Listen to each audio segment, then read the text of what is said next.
Bon bah le guide a pas mal marronné, hein. La chaîne elle a désaffûté. Après il y a une raison, c'est que j'ai senti que j'avais plus d'essence. Voilà, il est vide. Et à chaque fois j'ai plus d'huile avant l'essence. Du coup la chaîne elle chauffe plus, et plus elle chauffe, plus elle désaffûte. Il faut que je la raffûte.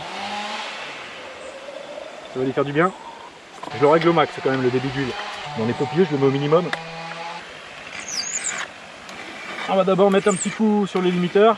Par exemple aujourd'hui ça doit être la 6 ou 7e fois que j'affûte. Une chaîne de tronçonneuse là, dans des bois pareils. 3 jours max. Juste un petit coup. Ça ira bien.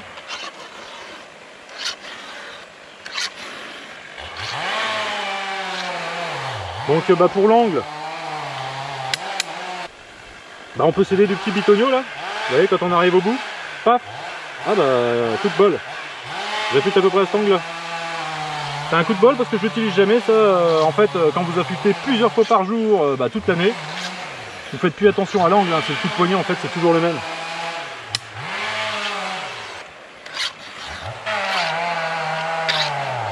Pareil pour l'autre côté, hein. Avec mon collègue là, quand on met une chaîne neuve, c'est pas terrible, on l'affûte à chaque fois au début. Bon ça y est, c'est affûté. On va vérifier un petit coup le filtre. Hop.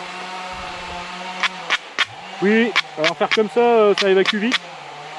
Ça abîme aussi le filtre plus vite. Mais bon, comme c'est préconisé par style de le changer tous les mois ou tous les 2 mois, je sais plus. Alors, moi je le change tous les 3 mois. Et ouais, 3 mois. Enfin, je le change quand il est mort en fait, hein. C'est sûr, ça l'abîme, mais on change régulièrement. Voilà. Donc on va commencer par affûter parce que la chaîne elle est déjà pas mal entamée. Donc du coup aujourd'hui j'ai retrouvé un paquet de limes de 4,8. Donc pour la 3/8e, moi j'affûte à la 5,2. Et quand tu arrives au bout de chaîne, la 5,2 est un peu grosse. Donc là j'ai mis une lime 4,8. Donc on va voir si ça affûte bien, si je peux tirer la chaîne un peu plus loin. Donc comment j'affûte? Je me mets sur le pied, je pose la tronçonneuse comme ça. Donc le top c'est de la caler dans une rainure, comme ça elle bouge pas, le guide va pas de gauche à droite. Il peut arriver que l'écorce soit lisse. Donc dans ce cas là ce que je fais, parce que j'ai pas plus de matériel que de ça pour affûter. Donc là on peut caler la clé à bougie dans le pied, donc on l'enfonce. Donc là j'ai la petite hachette dans la poche. On fait ça, on cale le guide dessus. Et comme ça, on affûte et le guide ne bouge pas.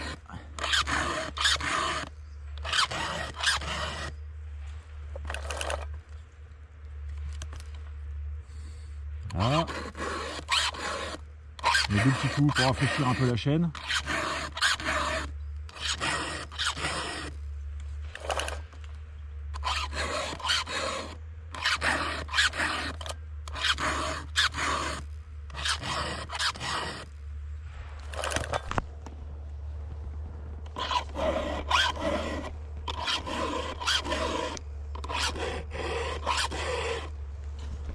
Donc là pour l'angle, moi c'est toujours le même angle.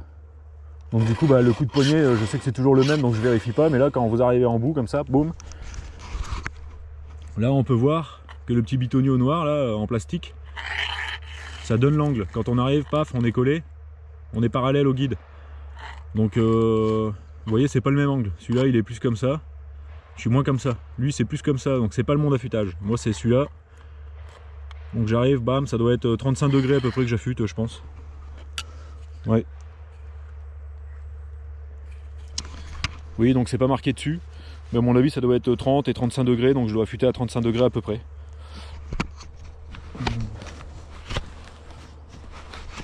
Donc ah oui, donc moi j'ai un défaut. Donc quand j'affûte, je monte. Et le bruit qu'on entend au retour, c'est quand je reviens, ça frotte sur le limiteur dans le sens inverse. Et après, hop, je reviens. Donc ça c'est un défaut, ça use la lime un peu plus vite mais ça n'a pas d'incidence sur la chaîne. Donc là, voilà j'en étais là.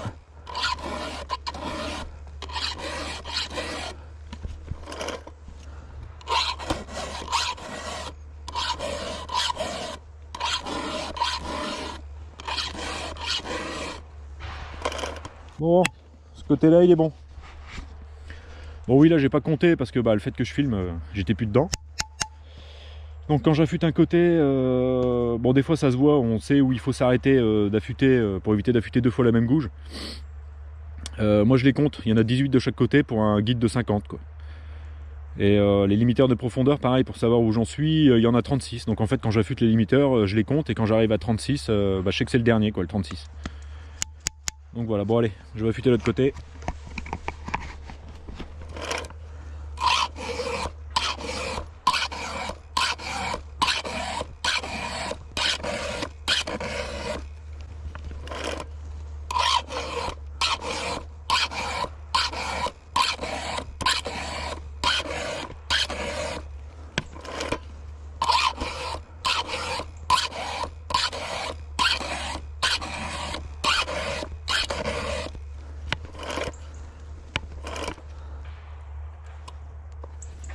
Voilà.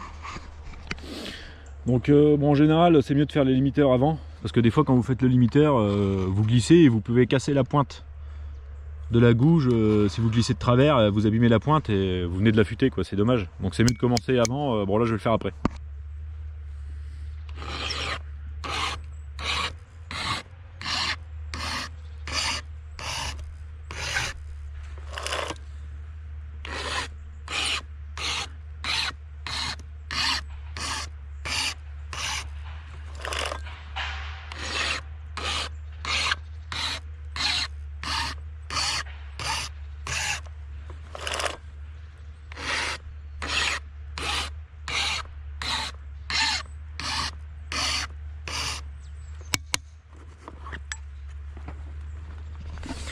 Ah oui, et j'avais eu la question pourquoi quand j'affûte des fois je tape sur le guide avec la lime, comme ça.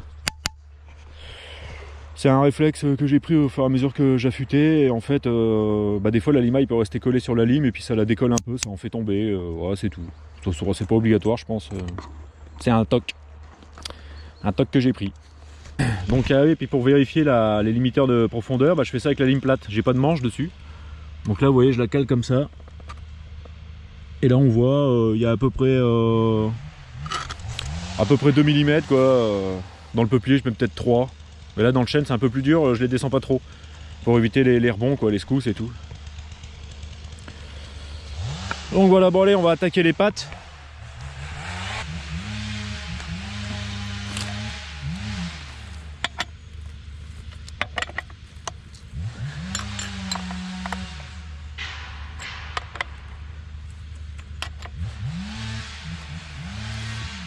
Voilà, on a tendu un peu la chaîne, je l'avais pas fait avant. Bon le mieux c'est de le faire avant l'affûtage.